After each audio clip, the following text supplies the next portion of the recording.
Welcome to Behind the Tools. Here's Tradify CEO and your host, Michael Steckler. Hi everyone. Just before we get into this week's episode, I'd like to quickly let you know about a fun competition we're running over on Instagram, the Tradify Van Games. We want you to show us what makes your van, truck, or work vehicle special. Whether your wheels are worth showing off or ready to be replaced, share a picture with us on Instagram and be in it to win cash prizes and tool bundles. Now, there are prizes for the best overall setup, the most unique, and the rig that is in need of the most TLC. To find out more about the prizes and how to enter, please do head over to our Instagram page at Tradify HQ. That's our Instagram page at Tradify HQ. Entries close on the 14th of November, and best of luck. Hi everyone, welcome to another episode of Behind the Tools. Delighted this week to have a Cornish guest, or someone who's based in Cornwall at least. So Keith, welcome to the show. Keith is from KRP Electrical. Keith Rees-Murray, welcome. Good to see you. Good evening, Mike. How are you? Yeah, very well, thanks. Pleasure to be here. Yeah, it's great to have you.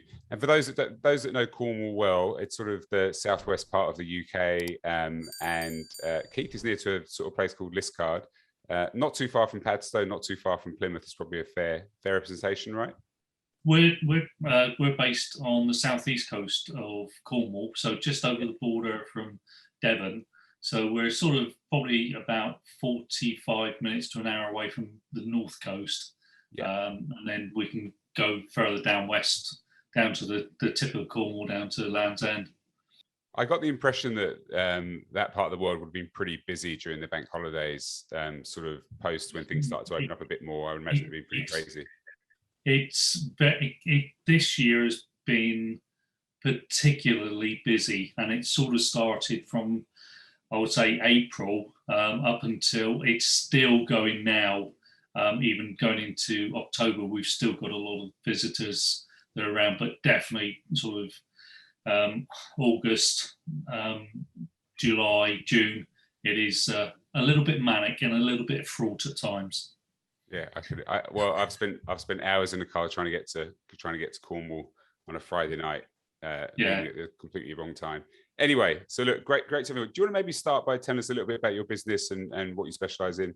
My business is a small family-run business. There's myself, my wife, and our apprentice, Lee. I've been running the business for about 20 years. It's been limited since 2008.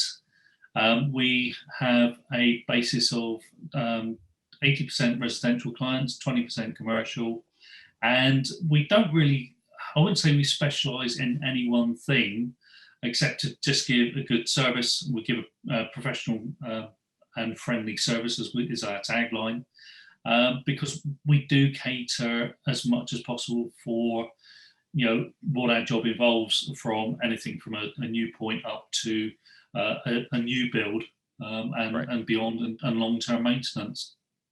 Yeah, cool. And did you always start residential and then sort of end up with that 20% in commercial, or did it just sort of pan out that way?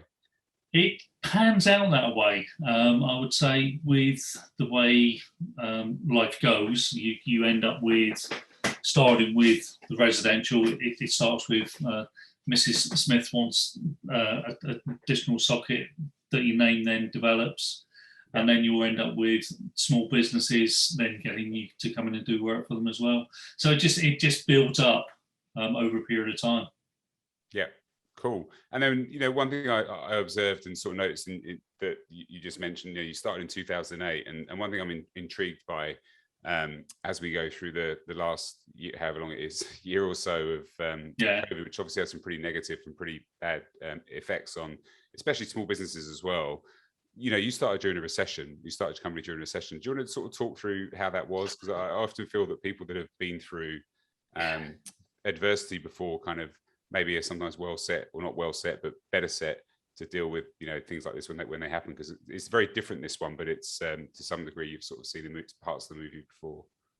Yeah, I was going to say, because I started being self-employed back in 2002, and then built myself up to 2008. Now, we hit the recession 2007, and it went into 2010.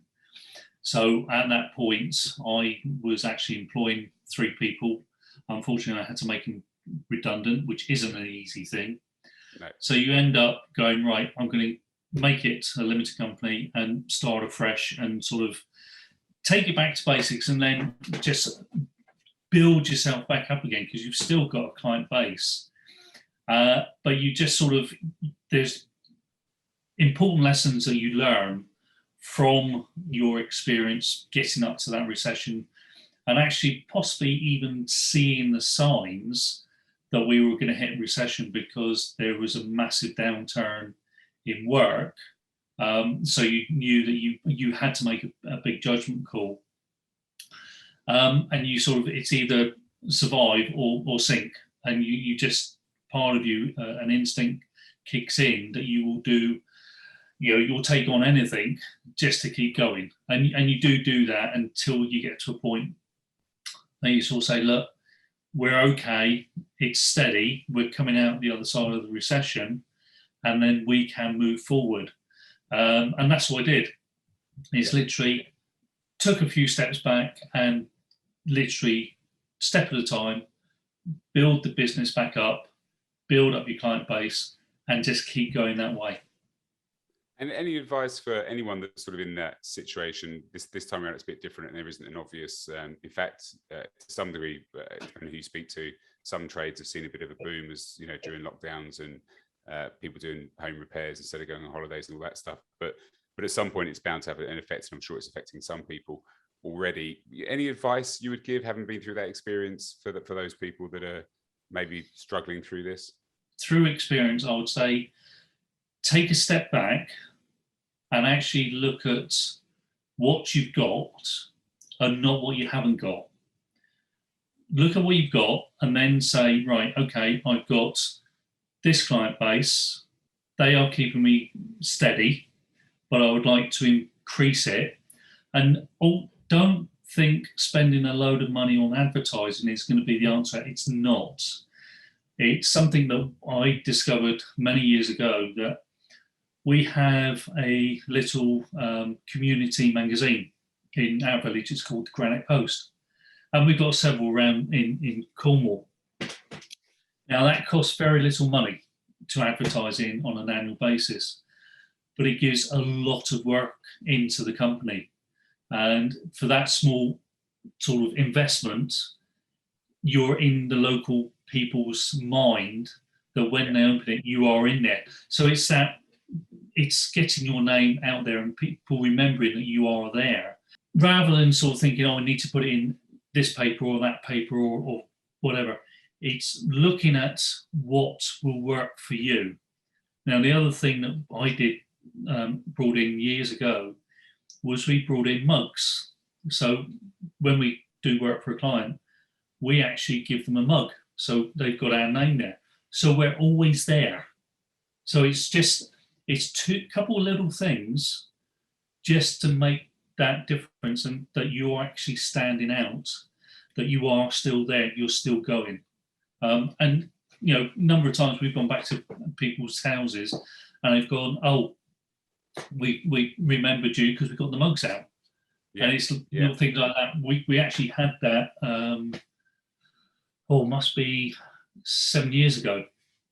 Couple had come down, they were getting married. They were at their parents' house. They were having a marquee, took the mugs out of the cupboard and went, actually, we need an electrician because we've got to get power out for the marquee. And hence we ended up getting to work. Yeah. It's a really good example, that form of sort of marketing where you are leaving behind an object. I actually spoke to this builder in New Zealand who, again, he talked about the signage and putting the signage up and leaving it up so that other people that are walking past, see the signage, see the work that's been done potentially. I think those things are really, really powerful. And I do think most people, when you look at it, their first port of call in terms of finding a trades company, usually speaking to someone else.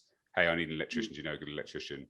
So it's not necessarily the person that has the mug might be just recommending you to a new customer. So it's a really powerful tool, and it's a really great piece of advice for people thinking about that. And it pays back over time, right? You're not necessarily get the payback instantly, but over time they'll remember you. I would definitely agree that when I was on a marketing course several years ago, when you look at how you get your business, is looking at majority of our work is word of mouth. So that's what I was saying about the advertising is, don't think you have to go big. Sometimes just doing a good job, having your van sign written, which mine is fully sign written. It's showing you people that you're there, and it's the word of mouth, the repeat business. That builds up, and once you've got that, you don't really need to advertise a lot, and it is just keeping your name out there and do it that way. That does work very well. Well, I also think you mentioned how you had the signage done professionally on the van. I think there is something about the look of the business as well that it gives people, gives them confidence that you're going to be reliable, you're going to be there, you're probably going to do a good job. And people do, that's the sort of stuff customers look for. That's great. And I noticed on your website, you talk a bit about sort of green energy and how you can support there. Is that just because you saw things going in that direction, or are you starting to see more customer demand for more green-based lighting and those types of things? I got involved probably, it must be 12 years ago now, with one of the manufacturers. They're doing a day course on LED lighting. Right. So I was in there at the beginning, and we were looking at how LED was going to develop. And so we've literally over the last 12 years moved people away from halogen and even fluorescence into LED. Because of the longevity, sort of eco energy side of it as well. And I also did my solar PV course back in 2012. Unfortunately, at that time, we had the feed-in tariff, and that sort of hit a bit of a block wall because the government decided to change the tariffs overnight, and they were reducing them gradually. And there was several companies that were sort of got into it big time, and they were losing out. So I sort of stepped away from that. But as we've had the energy prices go up, gradually creep up, we're now looking at putting in solar panels, because that is the way it's going. Yeah. It's more viable economically, because it's a smaller investment for people to make, but they're also gaining the benefits from the word go. Together with, we've looked at different types of electric heating as well, from underfloor heating to storage heaters. We've tried to gain it and be as environmental as we can, because we've also looked at the manufacturers and how they manufacture their heaters and its impact on the environment. So sometimes the simpler heaters are the best option to do the job, rather than going for some more complex heaters. So we're now into the point where we're installing electric vehicle charging. So we're in there, but I think it's coming more to the forefront than it was if you said 5 years ago. Oh, undoubtedly, I completely agree. It's good to see from a sort of planet perspective. And do you think, are you getting more demand for it as well from customers? Are people actually intentionally coming to you and saying, "Hey, I want an EV charger fitted," or "I want you to do solar panels," and they're conscious of it? Yes, we've. I was going to say, normally each summer we get involved with our local agricultural show, and we're there for the day. So we're sort of saying what we do and how we do it. And the plans last year were to show more green credentials and the likes of solar panels, and to sort of EV chargers as well. Of course, that didn't happen, but we are sort of saying to people, look, think about it, because we also sort of say, look, rather than putting them on top of your roof, on top of your slates, what about taking your slates off and we'll make them flush? So it's actually aesthetically more pleasing to the eye than having something on the roof. So we are getting more calls about recently about EV, and the solar will come in time. Yeah, I think it's aside from the obvious benefits to future generations, and it's the right thing to do. I actually think it's becoming good business as well. I think that more and more consumers are going to ask for that stuff. More and more consumers will get electric vehicles.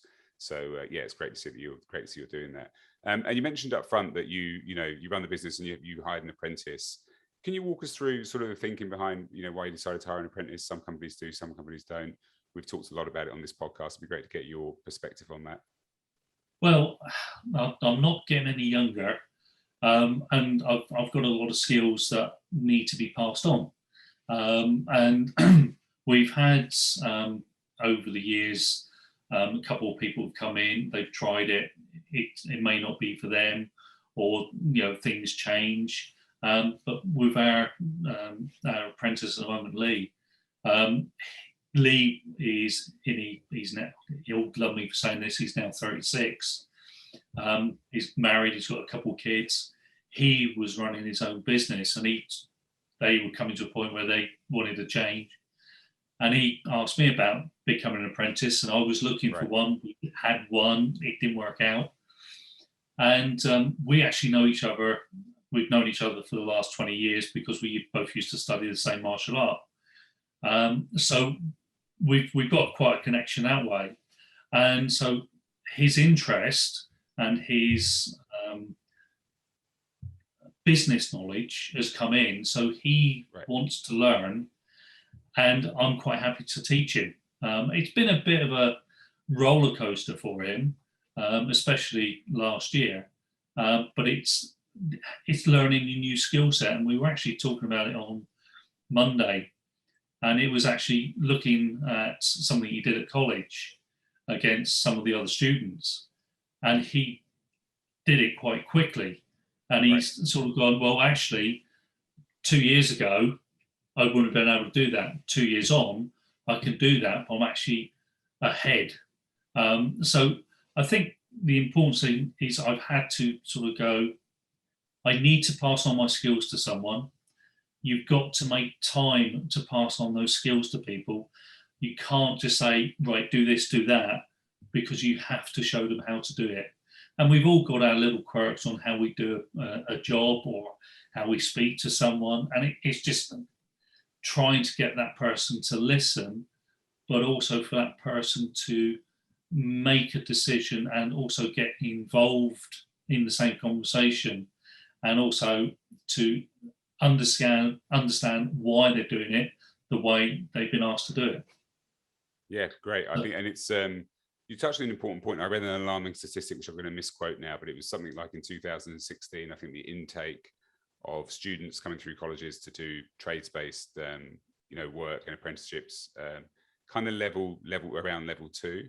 It was like 20,000 people, and I think in 2019 it had dropped to 12,000. So there's a real need. I mean, there's an industry need to get more people from schools into the trades. But I also think there is that bringing people into a business and seeing the kind of opportunity to create your own thing, build a sustainable, decent business over time. And I think that's a great way of doing it. And that's often usually been done by families, actually. So it's often people have taken over the family business and done it that way, but that's not scalable in the longer term, right? So it's great that you're doing that.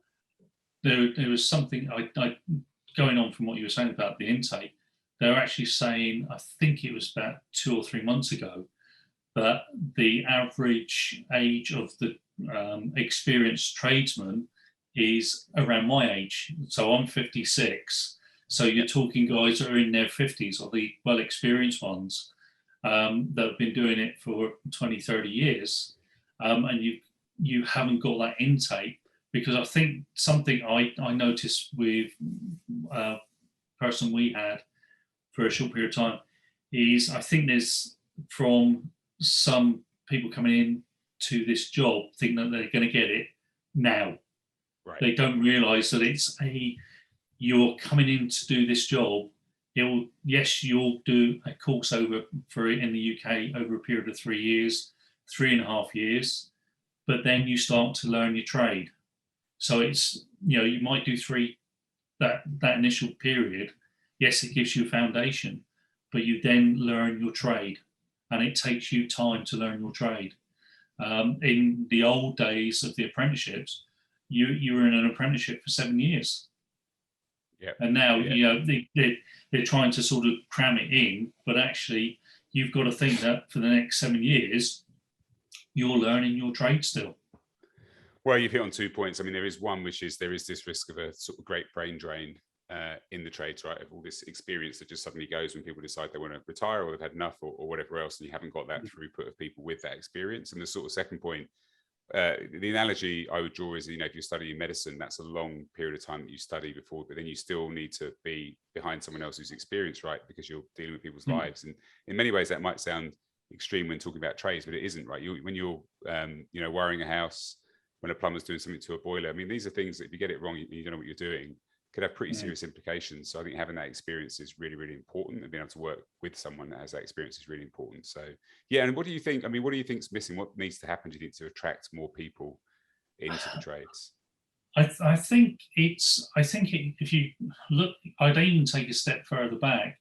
Is when I was at school, we had the crafts. You had woodwork and metalwork. You had cookery and needlecraft. So people that weren't academic. Now, I wasn't a big academic, but you had your hand skills. And I think that's where it stems from. Is that there's too much about maths and English in the UK, and not enough about the arts and the hand skills within the education system. And so when students come out of school, they haven't got those skills. They might touch woodwork, or I think they call it design technology still now, but they don't really touch it. And I think that's the sad point. But also students, children, teenagers don't make anything. They don't get a hammer and a chisel and a screwdriver and knock something up like we used to do. And I think that's where it stems from. But I'd also say it's down to employers to sort of say, look, we will take people on, but they also need the support from government. We do get support from our government, but I'd also say that maybe, I don't know if it's a touchy subject, but maybe the employment laws are a little bit too straining, so that if you say something wrong or do something wrong, it has that knock-on effect. And I think sometimes you have to sort of use a bit of common sense. And I think that would be more of a way of moving forward, that when people are coming in, that, this is what this job is. It's not clean, it's dirty, but it is clean. Yet you've got to be prepared to go into dirty spaces. You've got to be prepared to go into loft spaces. You've got to be prepared to go into some people's houses that maybe you don't want to go into. Others don't want you see you in their house because they think you're, the lowest of the low. That is very, very rare. But I would say the main thing is for employers, self-employed guys as well, is, don't be afraid to take on an apprentice, because there is funding there. The training is paid for by the government. We only have to make a contribution towards that cost. Yes, we've got to pay a wage, but first 12 months is an apprentice wage. After that, you can step it up. But it is a case of that first 12 months, an apprentice is, I even said this to my own apprentice, you're useless for the first 12 months because you're learning. They're learning about what tools, what to do, how to do things. Yes, they're going to be interacting as well, but they are going to be sort of useless. But as they develop, we're teaching them how to think and how we think, so that they can actually go, oh, he's doing that, I'll go and get that because I know they need that for the next bit. Yeah, and that, I think, for small business owners, that's sometimes what puts them off, is the level of investment that might be perceived to be required in the first year. But comparatively, I've spoken to some trades companies who have had, been very lucky in hiring an apprentice who's been, game changing for their business and allowed them to have more time to do other stuff, which has been a great news story. And then any sort of advice for anyone that is thinking about setting up? I mean, you set up during the recession, but aside from it being a recession, any advice on, you talked a bit about how you approach marketing. Any other advice on people thinking about having a crack at this, who maybe like you're like Lee might be at a point, not Lee yet, but maybe in 5-10 years Lee might say, hey, I want to go out on my own and start a thing. Any advice on that? Well, I would say going out is do your research, because when I started, we didn't really have things like job managements. We didn't have accounts that interacted with this, that, and the other. We were still doing our certificates by hand. They were just coming in on computer. So I would say is look at how you're going to run your business. And something that I try and make time for is you make time at least half a day to a day a week, or a day a fortnight, to work on your business, not in it. So that means you're not on the tools, you're not dealing with anything else, you're planning. So that, first of all, I say is set up your schedule. Set up your schedule and stick to it. Don't get caught up in the realms of, oh, I need to go and do that tomorrow. No, if you set up time, stick to that time. Get yourself a good accountant, because they'll give you lots of advice on what you need to do and the best thing for you to do in setting up. Good accounts package is the next thing. Also look at your website, how are you going to set that up, who are you aiming for, and work with your web designer. Look at your marketing and look at, are you going to create a logo? Are you going to keep your paperwork simple? But then look at the most important thing is your job management, and that is the key. And so we use Tradify. We've used Tradify for 2 years. I've used other systems, but I would say with something with realms of Tradify is that we've actually got a very simple system that does a lot of things for us. Not perfect, no system is. But what it does do, it makes sure that we've got our jobs in, we've got the history of that job. So if we need to go back, we've got it. There's that history. So you're looking at, you've got your office management as part of the business, not just doing the jobs, is there in one lump. And then you've got your work and how you're going to work. So I would say, make sure you write it all down, but also make sure you make time for yourself, because running your own business is not easy. The last 18 months have taken its toll on a lot of us. And I would say is we all need to make sure that we go and enjoy ourselves. I get nagged because I don't. Hence, you've just got to make sure you make time and go and have fun. Really go and have fun. Go and see family. Go and see friends. Go and do stupid things. Work is work, but make sure you make time for your family and make sure you make time for you, because you will work long hours, and don't just, sometimes those long hours for a client who's a pain in the neck, they're not worth it. So you set the criteria, you set the terms, not the customer. You do. Yeah, that's great advice. I've heard that from a lot of people. I think deciding who your customer is and who not to work for, I think is really important. And you hit on another good point about being kind of in the business versus on the business. I think there is I saw a horrific stat this week that 2% of small businesses in the UK have a business plan. Tiny number, and people just don't think through. And so it's hard to plan for where you want to be if you haven't sat down and thought about that. So I think that's really great advice, and appreciate it, Keith. So look, we always finish on a handful of questions. What martial art do you do, by the way? I didn't jump karate.